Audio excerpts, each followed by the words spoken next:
दो बैच में। हेलो, बोले कि दो बैच में लाइव करना।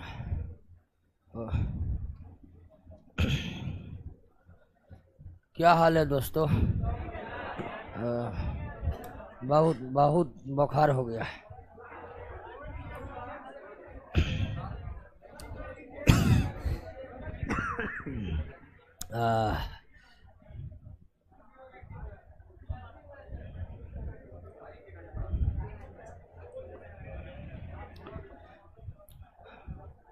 अचानक सुबह क्लास लिए ठीक थे, कल भीग गए थे पूरा।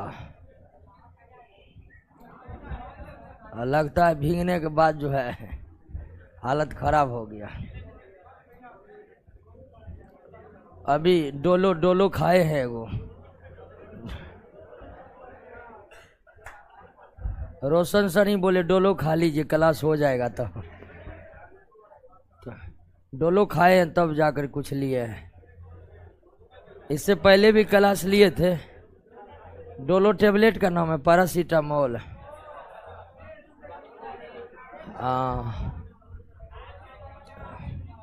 लेकिन स्थिति है एक क्लास से ज्यादा एक टेबलेट नहीं चल रहा है।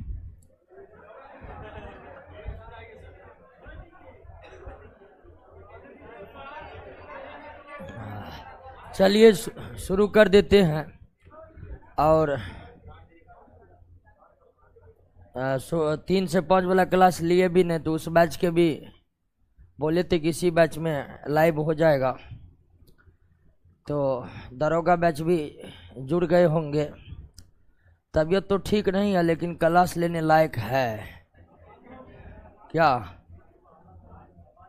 5 से 7 वाला भी किसी तरह खींच खींच के लिए।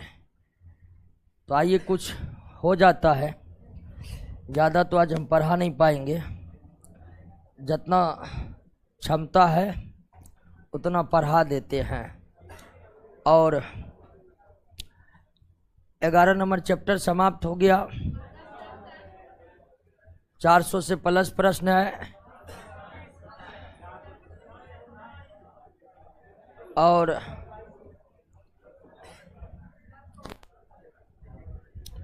दूसरा अगला जो आपका नया चैप्टर है वो है नॉन मेटल। चलिए अब शांत हो जाइए, बिल्कुल शांत हो जाइए। नॉन मेटल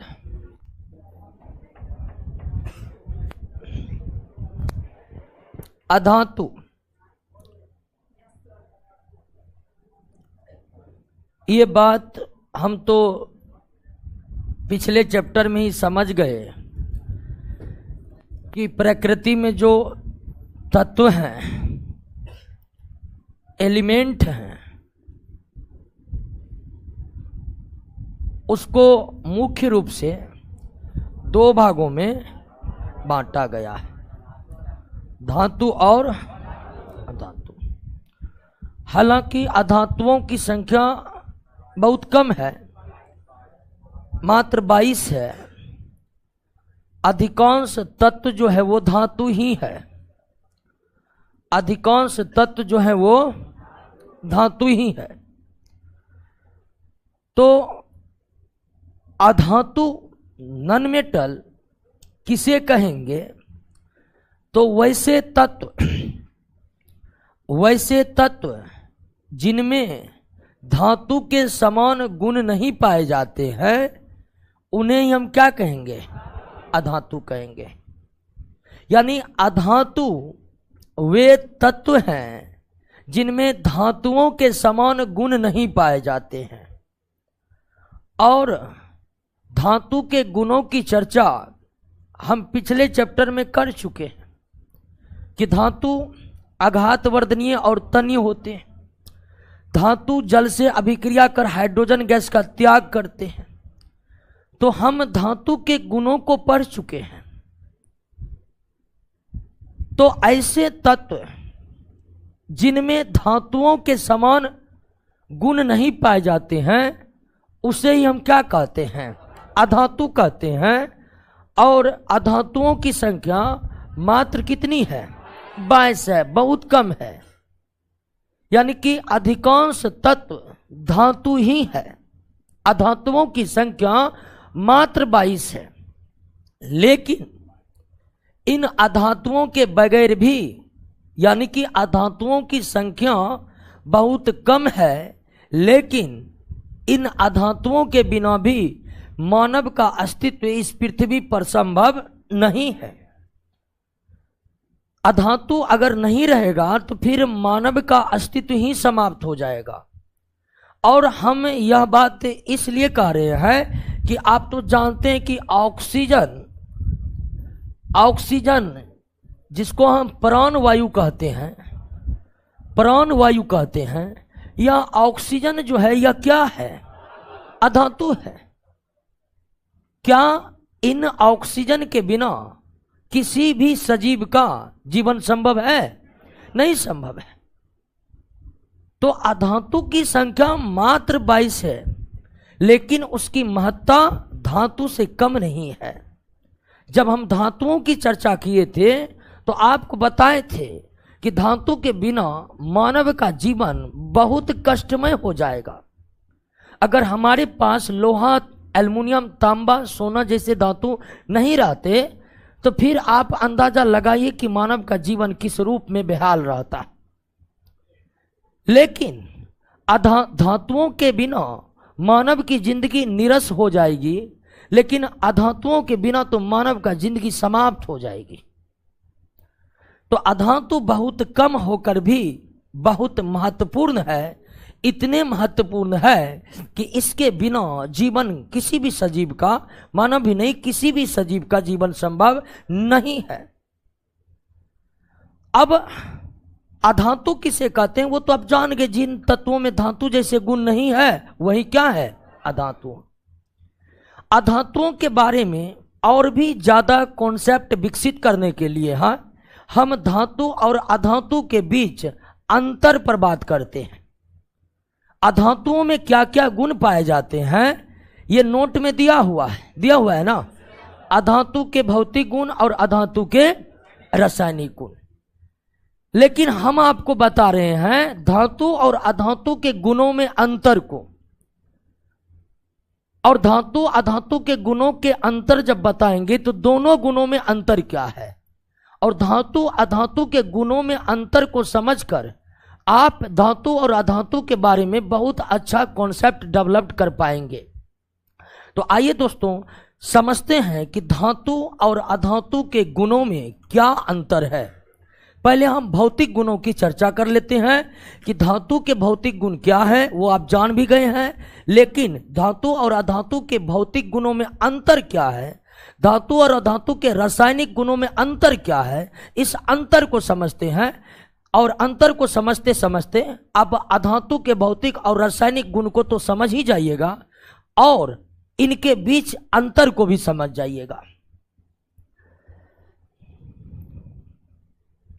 सबसे पहले हम फिजिकल प्रॉपर्टीज यानी कि भौतिक गुणों की बीच के अंतर को समझते हैं। तो पहला अंतर सबसे समझिए कि अगर धातु की बात देखें तो धातु में चमक पाई जाती है। क्या पाई जाती है? जिसको अंग्रेजी में मेटेलिक लस्टर कहते हैं। क्या कहते हैं? मेटेलिक लस्टर कहते हैं। तो धातु जो होते हैं ना वो चमकती हैं। आप चांदी को देख लीजिए, आप एल्युमिनियम को देख लीजिए, शुद्ध अवस्था, हम जो लोहा जितने चीज को बोलते हैं वास्तव में वो स्टील होता है। शुद्ध लोहा उजले रंग का होता है और लोहा शुद्ध अवस्था में उपयोगी नहीं है, स्टील में बदलकर उपयोग में लाए जाते हैं। तो जो धातु होते हैं ना वो चमकते हैं, उसमें चमक होती है। चांदी को देखे होंगे, साइकिल और बाइसाइकिल के, साइकिल और मोटरसाइकिल के हैंडल को आप देखें, वो क्रोमियम के ऊपर लेप चढ़े होते हैं, कितने चमकते हैं। तो धातु ही में चमक होती है, धातु के सतह चमकते हैं। और धातु के सतह क्यों चमकते हैं इसकी भी चर्चा हम पिछले चैप्टर में कर चुके हैं। वो इसलिए चमकते हैं कि धातु में फ्री इलेक्ट्रॉन है, और धातु पर जब प्रकाश पड़ता है ना, तो धातु के फ्री इलेक्ट्रॉन उस प्रकाश को प्राप्त करके उत्तेजित हो जाते हैं, और धातु के फ्री इलेक्ट्रॉन जब उत्तेजित होता है उसी से पैदा होता क्या? चमक। लेकिन अगर हम अधातु की बात करें तो अधातु के सतह पर कोई चमक नहीं होती है, कोई चमक नहीं होती है, कोई चमक नहीं होती है। आपको एक उदाहरण हम पेश करते, कोयला जो वास्तव में क्या है? कार्बन है, और कार्बन अधातु है। कार्बन क्या है? अधातु है। कार्बन क्या है? और उसी कार्बन का स्वरूप है क्या? कोयला। कोयला तो सब देखे हैं आप, क्या वो चमकता है? वो इसलिए चमकता नहीं है क्योंकि वो अधातु है, नॉन मेटल है। और अधातु इसलिए नहीं चमकते हैं क्योंकि उसमें फ्री इलेक्ट्रॉन नहीं होता है। फ्री इलेक्ट्रॉन नहीं होने के कारण उस पर प्रकाश पड़ता है, प्रकाश अवशोषित हो जाते हैं और कोई चमक पैदा नहीं हो पाती। तो धातु में चमक होती है, लेकिन अधातु के सतह पर कोई चमक नहीं होती है। धातु में चमक इसलिए होती है कि धातु में फ्री इलेक्ट्रॉन होते हैं, लेकिन अधातुओं में फ्री इलेक्ट्रॉन का क्या होता है? अभाव होता है। फ्री इलेक्ट्रॉन का क्या होता है? अभाव होता है। लेकिन यहां पर दो अपवादों को हमें याद रखना है। अपवाद में कौन कौन याद रखना है? एक ग्रेफाइट जो कि कार्बन ही है, और दूसरा आयोडीन। ग्रेफाइट और आयोडीन, ग्रेफाइट चूंकि कार्बन का ही बना हुआ है, और आयोडीन ये दोनों अधातु है, लेकिन ये चमकते हैं। अधातु बैगनी वायलेट कलर का चमक पैदा करता है, बैगनी रंग का चमक पैदा करता है आयोडीन। तो अधातुओं में चमक नहीं होती है, लेकिन यहां पर दो अपवाद है। ग्रेफाइट अधातु होकर भी चमकते हैं और धातुओं के समान चमकते हैं, धातुओं के समान चमकते हैं। आप ग्रीस देखें, ग्रीस जिसको हिंदी में स्नेहक कहते हैं, लुब्रिकेंट, गाड़ी के नट बोल्ट वॉल्व सब में डाला जाता है, वो किसका बना होता है? ग्रेफाइट का। वो देखे होंगे कि वो एकदम चमकता है, काला रंग का भी रहेगा, कई रंगों के आते, काले रंग का भी, तो उसमें एक विशेष प्रकार की चमक होती। और आयोडीन तो लैब में ही जाकर देखना पड़ेगा। तो दो अपवाद है, ग्रेफाइट और आयोडीन, ये दोनों अधातु होकर भी इनमें धातुओं के समान क्या होता है? चमक होता है। इनमें धातुओं के समान क्या होता है? चमक होता है। पहले अंतर को समझ लिया है, दूसरे अंतर पर हम आते हैं।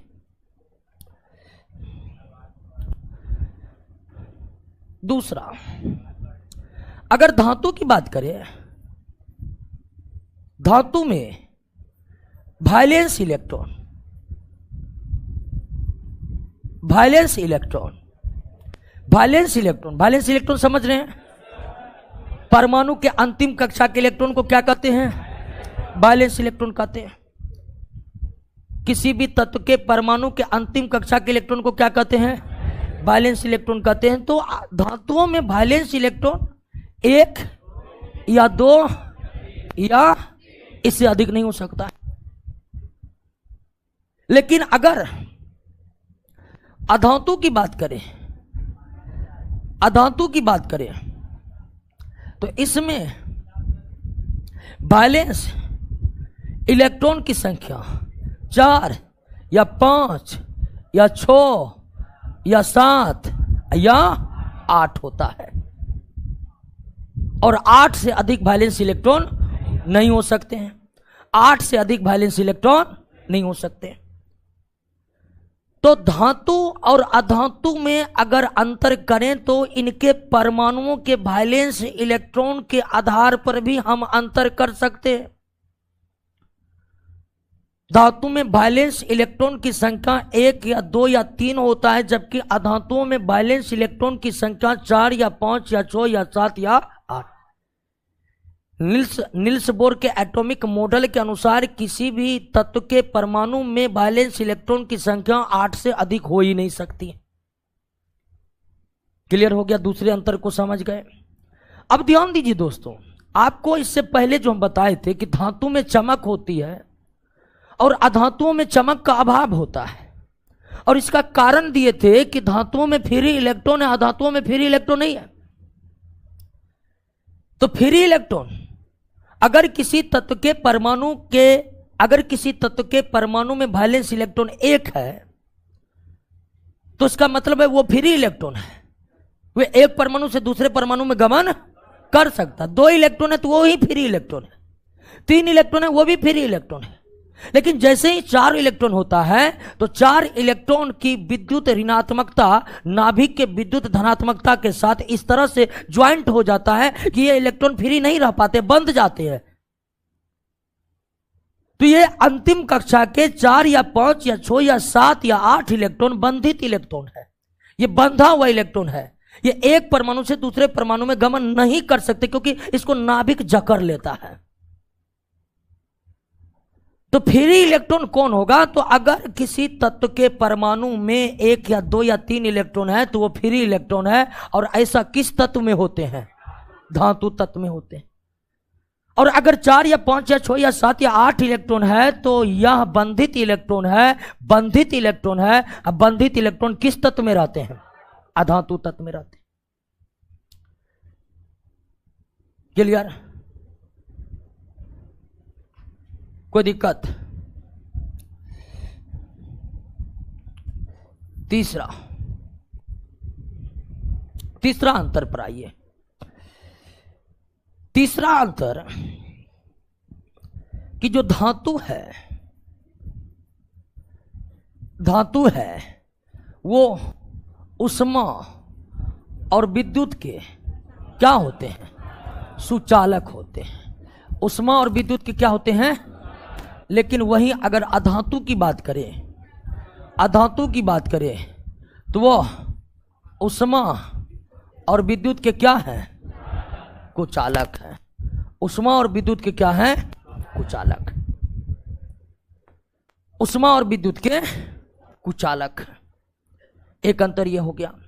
और अगर आपसे यहां पर प्रश्न पूछा जाए कि अगर धातु उष्मा और विद्युत का सुचालक है तो क्यों है, और अगर अधातु उष्मा और विद्युत के कुचालक है तो क्यों है? क्या इसका कारण है? तो इसका भी कारण है फ्री इलेक्ट्रॉन। इसका भी कारण क्या है? Free electron. धातु उष्मा और विद्युत के सुचालक इसलिए हैं क्योंकि उसके पास फ्री इलेक्ट्रॉन है। धातु उष्मा और विद्युत के सुचालक इसलिए हैं क्योंकि उसमें फ्री इलेक्ट्रॉन है। और अधातु उष्मा और विद्युत के कुचालक इसलिए हैं क्योंकि इसमें फ्री इलेक्ट्रॉन नहीं है। बात समझ गए कि नहीं? तो मुक्त इलेक्ट्रॉन, फ्री इलेक्ट्रॉन की उपलब्धता के कारण ही धातु उष्मा और विद्युत के सुचालक है, और फ्री इलेक्ट्रॉन के अनुपलब्धता के कारण नहीं होने के कारण ही अधातु उष्मा और विद्युत के क्या होते हैं? कुचालक होते हैं। लेकिन यहां पर भी एक अपवाद है। वो अपवाद है हाइड्रोजन। कौन है? हाइड्रोजन और कौन? ग्रेफाइट। हाइड्रोजन और ग्रेफाइट दोनों अधातु है, दोनों अधातु है। ग्रेफाइट भी और हाइड्रोजन भी। ग्रेफाइट तो कार्बन है, लेकिन दोनों अधातु होकर भी विद्युत और उष्मा के क्या हैं? सुचालक है। क्योंकि इनके पास धातुओं के तरह फ्री इलेक्ट्रॉन मौजूद है। हाइड्रोजन के पास भी एक ही इलेक्ट्रॉन होता है और एक ही इलेक्ट्रॉन होने के कारण वो फ्री इलेक्ट्रॉन है, और ग्रेफाइट में भी एक फ्री इलेक्ट्रॉन है। तो अगर आपसे पूछे कि हाइड्रोजन और ग्रेफाइट अधातु होकर भी उष्मा और विद्युत के सुचालक क्यों है, तो इसका भी उत्तर दीजिएगा कि दोनों के पास फ्री इलेक्ट्रॉन मौजूद है। दोनों के पास फ्री इलेक्ट्रॉन मौजूद है। क्लियर हो गया? तीसरे अंतर को आप समझ गए? कोई दिक्कत नहीं? समझ रहे हैं ना? हाँ, हम नोट से अलग नहीं बता रहे हैं। नोट में जो कुछ है उसको व्यापक तरीके से बता रहे हैं ताकि आपका कॉन्सेप्ट क्लियर हो जा रहा। क्लियर हो गया? अब चौथा अंतर पर आइए। चौथा,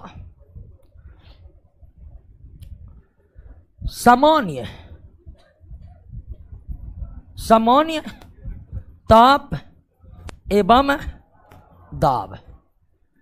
इसको शॉर्ट में क्या लिखते हैं जी? एनटीपी या एसटीपी, नॉर्मल टेम्परेचर प्रेशर और या standard temperature pressure. Normal temperature pressure 0 degree Celsius या 273 केल्विन, और नॉर्मल प्रेशर 1 वायुमंडलीय दाब या 76 सेंटीमीटर या 760 मिलीमीटर। क्लियर? 0 डिग्री सेल्सियस या 273 केल्विन को सामान्य ताप कहा जाता है। अब से पूछ दे कि सामान्य ताप किसे कहते हैं, तो 273 केल्विन या 0 डिग्री सेल्सियस को क्या कहते हैं? सामान्य ताप कहते हैं। और 1 वायुमंडलीय दाब को शॉर्ट में क्या लिखते हैं? एटीएम लिखते हैं। तो 1 वायुमंडलीय दाब या बैरोमीटर में पारा की ऊंचाई 76 सेंटीमीटर हो जाए या 760 मिलीमीटर हो जाए तो इसे हम कहते हैं सामान्य दाब। तो सामान्य ताप और सामान्य दाब पर अगर धातु की बात करें तो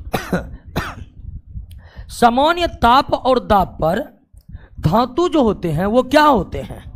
ठोस होते हैं। एकमात्र धातु कौन है? पारा जो कि क्या है? द्रव है। तो सामान्य ताप और दाब पर धातु ठोस होते हैं। कोई भी धातु गैस नहीं होते हैं। क्या कोई धातु गैसीय अवस्था में भी है? नहीं, कोई भी धातु गैसीय अवस्था में नहीं है। धातु या तो ठोस है और एकमात्र धातु पारा है जो द्रव है। सीजियम और गैलियम सामान्य ताप पर ठोस रहते हैं, वे कमरे के ताप पर द्रव रहते हैं। कंफ्यूज नहीं होना है। तो सामान्य ताप और दाब पर आप धातुओं की अवस्थाओं को समझ गए कि कोई भी धातु गैस नहीं है। धातु या तो ठोस होते हैं या फिर द्रव होते हैं, और द्रव तो मात्र एक धातु है, और वो कौन? पारा। लेकिन अगर अधातु की आप बात करें, नॉन मेटल की बात करें, तो अधातु की संख्या मात्र कितना है? 22, जिसमें 11 क्या है? गैस। 11 क्या है? गैस। 10 क्या है? ठोस। और एक अधातु ब्रोमीन क्या है? द्रव। ब्रोमीन क्या है? द्रव। तो कुल 22 धातुओं में 22 अधातु में 11 अधातु किस अवस्था में है? गैसीय अवस्था में। समान ताप दाब पर हम बात कर रहे हैं। कुल 22 अधातुओं में 11 गैस है। Oxygen, nitrogen, hydrogen, fluorine, chlorine और 6 inert gas. 6 5 11। Hydrogen, nitrogen, oxygen, fluorine, chlorine और 6 inert gas. Helium, neon, argon, krypton, xenon और रेडन। 6 5 11, यानी 11 अधातु गैस है, 10 अधातु ठोस है। ठोस अधातु में सल्फर हो गया, फास्फोरस हो गया और कार्बन हो गया। 3 प्रमुख है ठोस अधातु में: सल्फर, कार्बन और फास्फोरस। और ध्यान रखिएगा, जो अधातु ठोस है वो भी धातुओं के समान नहीं, वो मोम के तरह मुलायम है। वो मोम के तरह मुलायम है। वो बहुत, आप कहिएगा वो धातु के समान ठोस है, नहीं। आप कोयला को देख रहे हैं ना, ठोस है। क्या वो लोहा की तरह ठोस है? नहीं है। तो अधातु जो ठोस है वो भी धातुओं के समान ठोस नहीं है, वो भी धातुओं के समान ठोस नहीं है। और एकमात्र अधातु ब्रोमीन जो सामान्य ताप और दाब पर किस अवस्था में है? द्रव अवस्था में। समान ताप और दाब पर किस अवस्था में है? द्रव अवस्था में है। क्लियर? तो सामान्य ताप एवं दाब पर धातु और अधातु के अवस्थाओं को देखे कि नहीं देखे? और यहां पर जो सबसे बड़ी बात है कि एक भी तत्व जो धातु है वो गैस नहीं है। अगर कोई तत्व गैस है तो निश्चित ही वो क्या है? क्या कोई धातु गैसीय अवस्था में है? नहीं। जो भी गैस हैं वो क्या है? कुल 22 अधातुओं में गैस अधातु की संख्या, ठोस अधातु की संख्या, और ठोस अधातु में 3 का नाम याद रखिएगा, कार्बन, सल्फर, फॉस्फोरस। और एकमात्र अधातु कौन है जो द्रव अवस्था में है? ब्रोमीन। क्लियर हो गया? अंतर को आप समझ रहे हैं? पांचवा अंतर कि आप धातु के बारे में जाने हैं। अब धातु के बारे में जाने हैं कि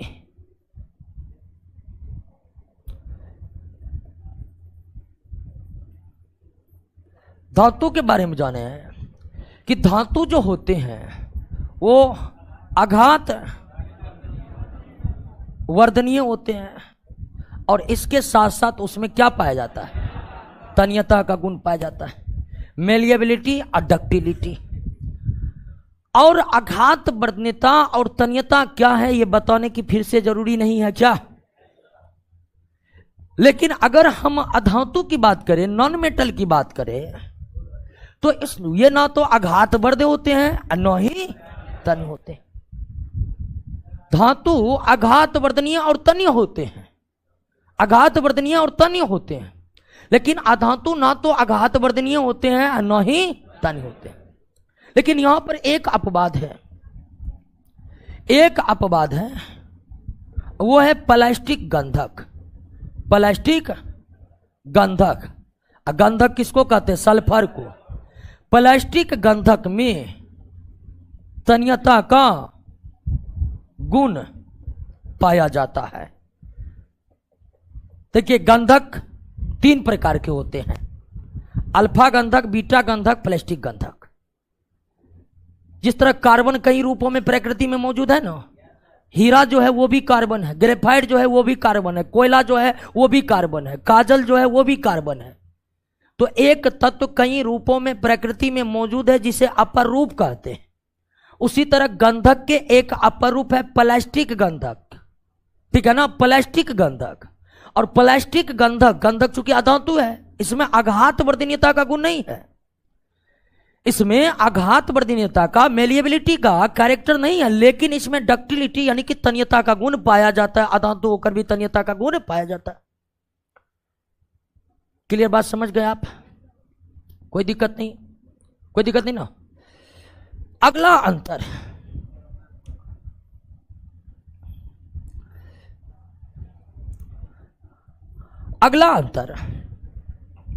कि धातु का द्रवणांक और क्वथनांक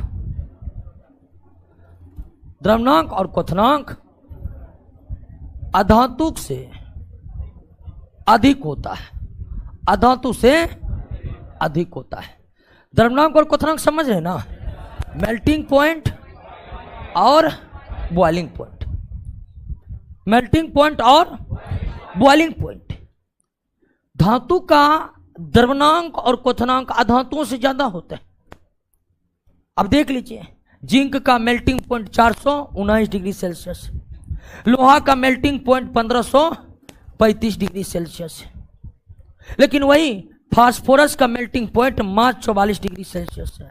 सल्फर का, ये ठोस है, सल्फर का मेल्टिंग पॉइंट मात्र 114 डिग्री सेल्सियस है। देख रहे हैं कितना का अंतर है? तो धातु जो होते हैं उसके मेल्टिंग पॉइंट, ये मेल्टिंग पॉइंट की हम बात करें, बॉइलिंग पॉइंट की बात नहीं कर रहे हैं। तो धातुओं का मेल्टिंग पॉइंट और बॉइलिंग पॉइंट अधातुओं के तुलना में उच्च होते हैं, लेकिन इसका अपवाद है, और अपवाद है आपका ग्रेफाइट और हीरा। ग्रेफाइट और हीरा ये दोनों अधातु है, और अधातु के रूप में ये क्या है? कार्बन है। और इसका मेल्टिंग पॉइंट तो धातुओं के तुलना से भी उच्च होता है, 3550 डिग्री सेल्सियस होता है ग्रेफाइट का मेल्टिंग पॉइंट, यानी लोहा के मेल्टिंग पॉइंट से 3 तो ये अपवाद है कि ग्रेफाइट और हीरा कार्बन है, अधातु है, इसका मेल्टिंग पॉइंट कई धातुओं की तुलना में लगभग सभी धातुओं में सभी धातुओं से ज्यादा है। उसके बाद अगला अंतर है कि धातु को हथौड़े से पीटने पर धातुई ध्वनि उत्पन्न होती है, धातुई ध्वनि उत्पन्न होती है, धातुई ध्वनि उत्पन्न होती है। धातु पर जब आप हथौड़ा से पीटिएगा तो उससे साउंड निकलेगा। लोहा एल्युमिनियम सबको तो पीटे ही होंगे, कभी ना कभी आवाज निकलता है। लेकिन अगर आप अधातु को पत्थर से पीटिएगा तो वो क्या हो जाएगा, चूर चूर हो जाएगा। वैसे उसी अधातु को पीटिएगा जो ठोस है, गैस को पीटिएगा कैसे? और ठोस अधातु की संख्या मात्र 10 है, और उसको यानी कि ठोस अधातु जिसकी संख्या मात्र 10 है, उसको अगर आप हथौड़े से पीटिएगा वो चूर चूर हो जाएगा। और सबसे बेहतरीन एग्जाम्पल कोयला, धातुओं को हथौड़े से पीटने पर आवाज निकलता है और वे फैलते जाते हैं, लेकिन अगर अधातुओं को हथौड़े से पीटेंगे तो कोई आवाज नहीं निकलेगा, कोई आवाज नहीं निकलेगा, और तो और वे चोट मारने पर चकनाचूर हो जाते हैं, चूर चूर हो जाते हैं। क्लियर हो गया? ये थे भौतिक गुणों के बीच अंतर। हमको नहीं लगता है कि अब आप भौतिक गुणों को लेकर धातु और अधातु के बीच अंतर नहीं कर पाइएगा। क्लियर है दोस्तों? कोई दिक्कत नहीं ना? आइए दोस्तों, अब हम रासायनिक गुणों की चर्चा करते हैं।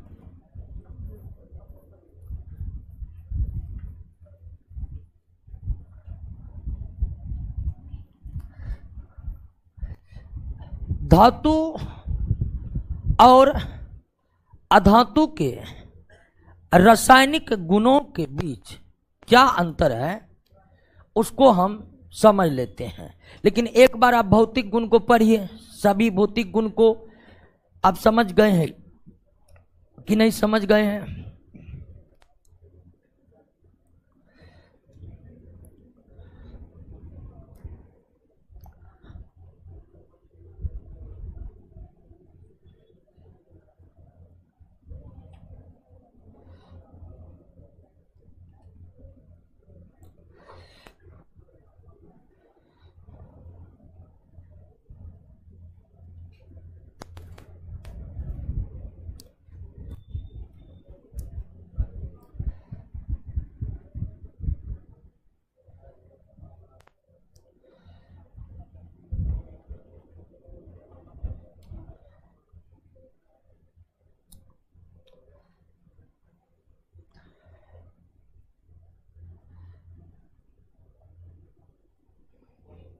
क्लियर? आइए आप रासायनिक गुणों के बीच अंतर को देखते हैं। चलिए, सुधांशु राज, दीपक यादव, प्रकाश कुमार, नोट्स में बहुत कुछ नहीं है तो जो नहीं है वो तो बता ही देते हैं क्या? हाँ,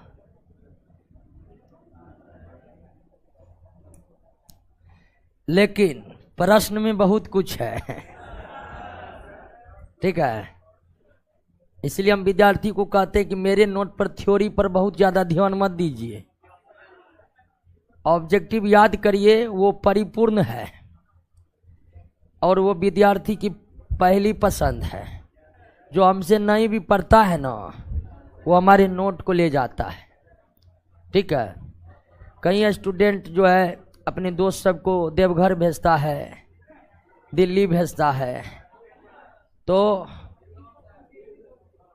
हम जब क्लास लेने आते हैं तो देख लेते क्वेश्चन क्या क्या है और उस अनुरूप से लेक्चर दे देते हैं ताकि सारा क्वेश्चन आपसे बन जाए। रासायनिक गुण, पहले गुणों में अंतर था कि धातु के बारे में देखे थे कि जो धातु है, ठीक है ना, जो धातु है जैसे लोहा धातु है, ये जल से अभिक्रिया कर कौन गैस का त्याग करता है? हाइड्रोजन गैस का। समीकरण बैलेंस नहीं है, 3 4 दे दीजिएगा, शायद बैलेंस हो जाएगा। नहीं हुआ बैलेंस? 4 दूनी 8, 4 दूनी हो गया। तो धातु जल से अभिक्रिया करते हैं। अंतर यही है कि जो धातु बहुत ज्यादा अभिक्रियाशील है, जैसे सोडियम पोटेशियम, वो ठंडे जल से अभिक्रिया कर लेते हैं, कुछ गर्म जल से अभिक्रिया करता है, कुछ भाप से अभिक्रिया करते हैं। लेकिन सोना, चांदी, तांबा, प्लेटिनम को छोड़कर सभी धातु जल से अभिक्रिया करते हैं। और धातुओं की जब जल से अभिक्रिया होती है तो हाइड्रोजन गैस निष्कासित होते हैं।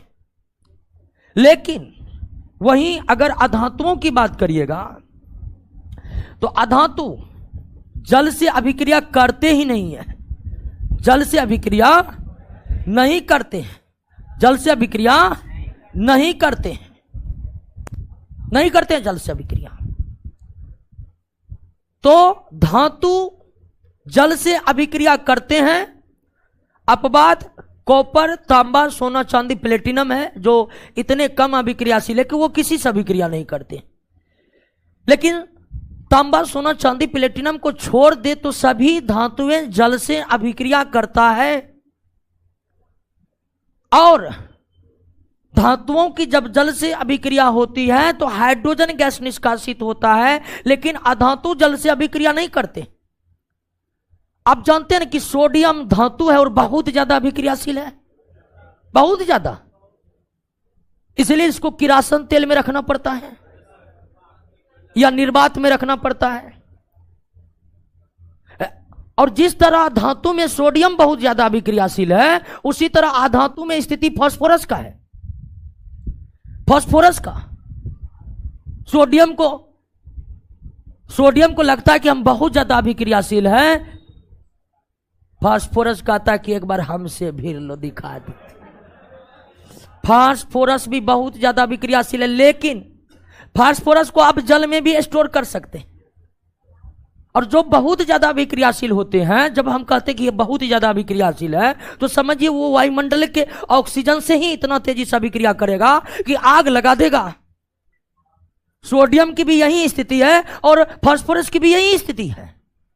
फास्फोरस भी वायुमंडल के ऑक्सीजन से इतनी तेजी से अभिक्रिया करता है कि आग लगा देता है। सोडियम की भी यही स्थिति है, बाहर में रख दीजिए, उसके बाद खेल देखते रहिए।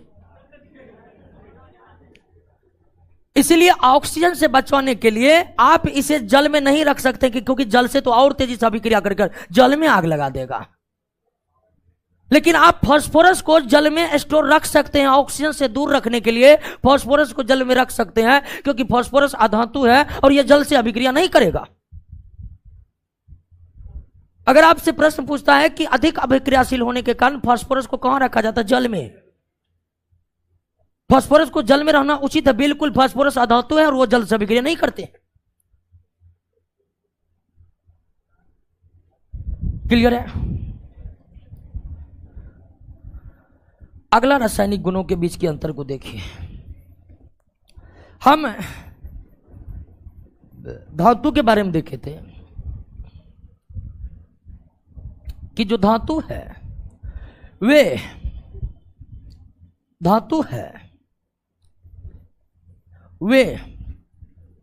अम्लों से अभिक्रिया करके, और खासकर कौन अम्ल से? डाइल्यूट एसिड, तनु अम्ल समझते हैं ना। अम्लों से अभिक्रिया करके हाइड्रोजन गैस मुक्त करते हैं। धातु की अभिक्रिया जब तनु अम्लों से होती है। एक कॉपर है जो तनु से नहीं करता, सांद्र से करता है। सोना प्लेटिनम जो है, चांदी जो है, वो तो ना तनु अम्ल से अभिक्रिया करता है ना सांद्र से अभिक्रिया करता है। लेकिन कॉपर भी तनु से नहीं करे, सांद्र से जब करता है तो हाइड्रोजन गैस बाहर निकलता है। यानी कि धातु की अभिक्रिया तनु अम्लों से होती है, डाइल्यूट एसिड से होता है। और धातु तनु अम्लों से अभिक्रिया कर हाइड्रोजन गैस निष्कासित करते हैं, हाइड्रोजन गैस निष्कासित करते हैं। लेकिन फिर वही बात करें अधातु की, अगर अधातु की बात करें तो अधातु तनु अम्ल से अभिक्रिया नहीं करता है, तनु अम्ल से अभिक्रिया नहीं करता है, तनु अम्ल से अभिक्रिया नहीं करता है, तनु अम्ल से अभिक्रिया नहीं करता है, नहीं करता है। और कुछ धातु, एक नाइट्रिक अम्ल सुने होंगे, यह अम्ल बड़ी पावरफुल है, ठीक है ना। यह अम्ल तो जो कहता कि नहीं करेंगे अभिक्रिया, सोना को तो यह गला देता है कि अभिक्रिया नहीं करेगा तो गल जाओ, इतना पावरफुल है यह अम्ल। तो कुछ अधातु जैसे कार्बन और सल्फर नाइट्रिक अम्ल से अभिक्रिया कर बैठते हैं, सांद्र अम्ल से अभिक्रिया कर बैठते हैं। तनु अम्ल से कोई नहीं करता है। तनु अम्लों से, डाइल्यूट एसिड से किसी भी नॉन मेटल की अभिक्रिया होती ही नहीं है। क्या होगा, एसिड में कोयला गिरा देने पर कुछ नहीं होगा। कोयला कार्बन अधातु अभिक्रिया करेगा ही नहीं, कुछ नहीं होगा। गिरा दीजिए लोहा, देख लीजिए धुआं निकलने लगेगा। क्लियर हो गया। तो अधातु तनु अम्लों से तो अभिक्रिया नहीं करती है, लेकिन कुछ अधातु सांद्र अम्ल से अभिक्रिया करती है। सांद्र सल्फ्यूरिक अम्ल, सांद्र नाइट्रिक अम्ल से अभिक्रिया करती है, लेकिन अधातु सांद्र अम्ल से अभिक्रिया करके भी हाइड्रोजन गैस निकालता नहीं है। तनु अम्लों से किसी भी धातु की तो अभिक्रिया होती नहीं है, और सांद्र अम्ल से कुछ धातु अभिक्रिया करते भी हैं तो हाइड्रोजन गैस निष्कासित नहीं करते हैं, हाइड्रोजन गैस निष्कासित नहीं करते। यानी एक तत्व तनु अम्लों से अभिक्रिया कर डाइल्यूट एसिड से रिएक्शन कर हाइड्रोजन गैस दे रहा है तो निश्चित तौर पर वो धातु ही है, अधातु नहीं है। क्लियर है बात, समझ गए, कोई दिक्कत नहीं ना। तीसरा गुण पर आए।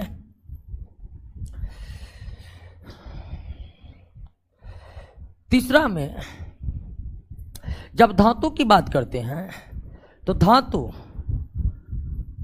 हाइड्रोजन से अभिक्रिया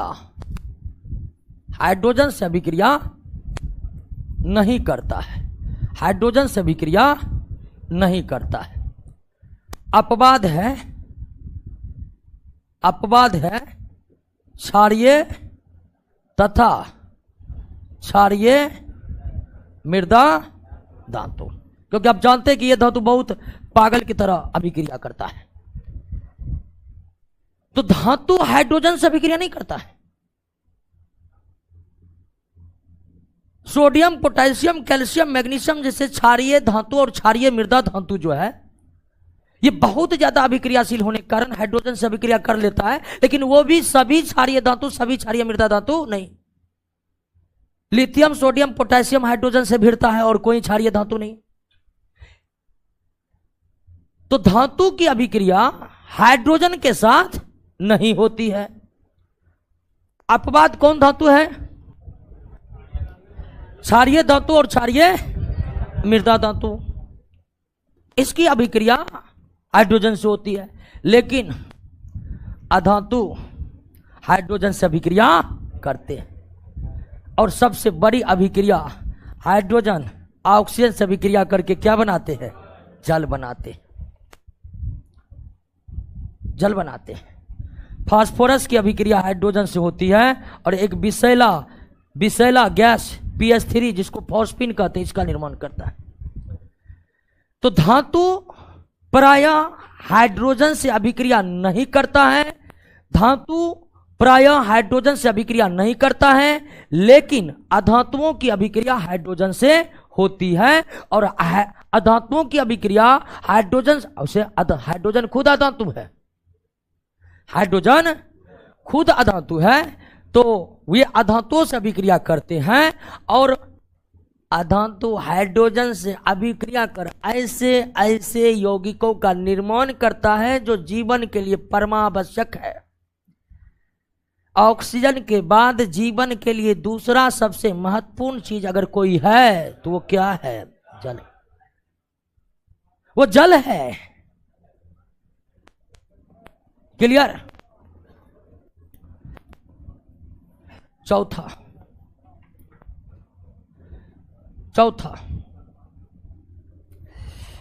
उसके बाद धातु इलेक्ट्रॉन का त्याग कर किस प्रकार का आयन बनाते हैं? धनायन का निर्माण करते हैं।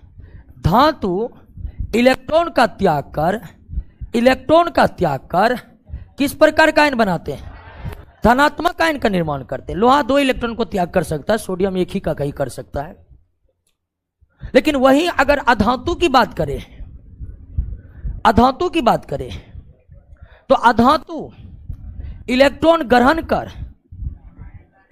का ग्रहण कर किस प्रकार का आयन बनाते हैं? ऋणायन बनाते हैं। किस प्रकार का आयन बनाते हैं? ऑक्सीजन इलेक्ट्रॉन का ग्रहण करेगा और ऋणायन का निर्माण करेगा।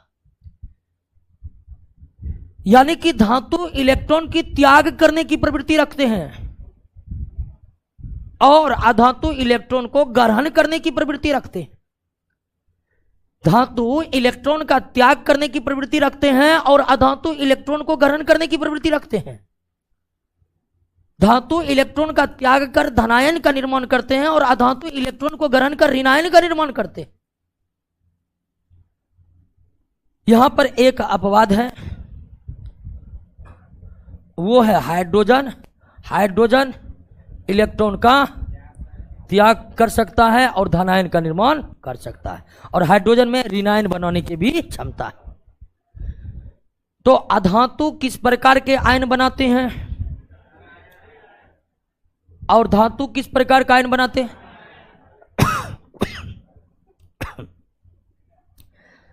एकमात्र अधातु हाइड्रोजन है जिसमें इलेक्ट्रॉन त्याग करने की क्षमता है और हाइड्रोजन इलेक्ट्रॉन त्याग करके धन आयन का निर्माण कर सकता है। लेकिन हाइड्रोजन इलेक्ट्रॉन ग्रहण करके ऋण आयन का भी निर्माण कर सकता है।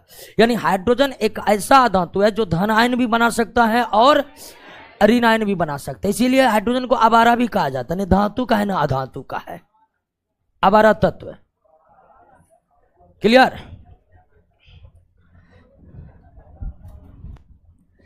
अगला कि धातु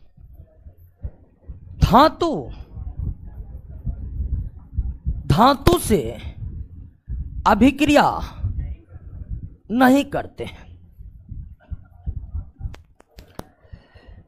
धातु से अभिक्रिया नहीं करते हैं।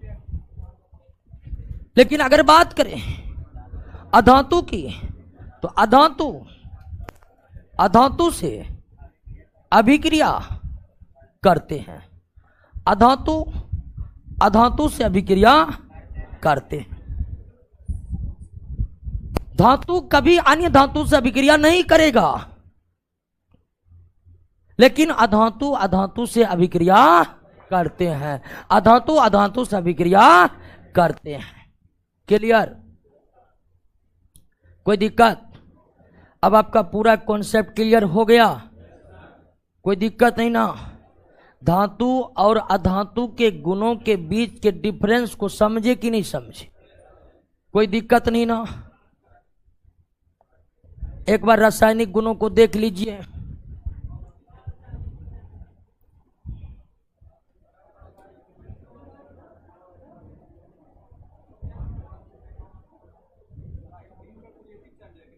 क्या?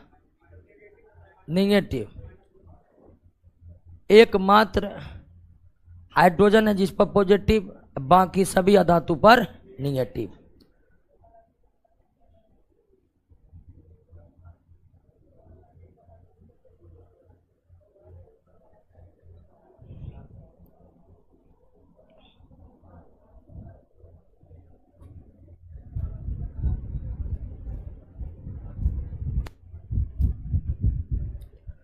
क्लियर, कोई दिक्कत नहीं ना।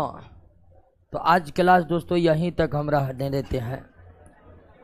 अगले क्लास से हम एक एक अधातु और पहला अधातु हाइड्रोजन है उसकी चर्चा करेंगे।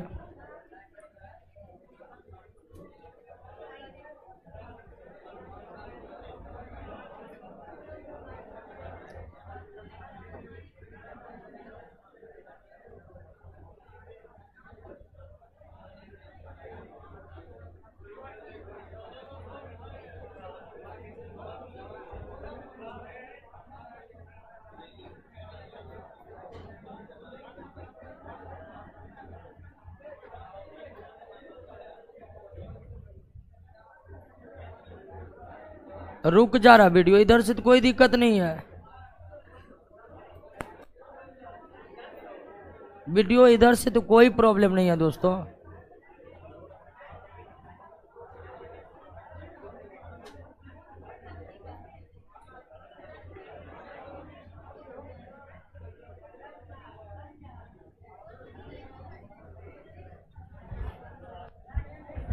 ठीक है दोस्तों, मिलते हैं अगले क्लास में।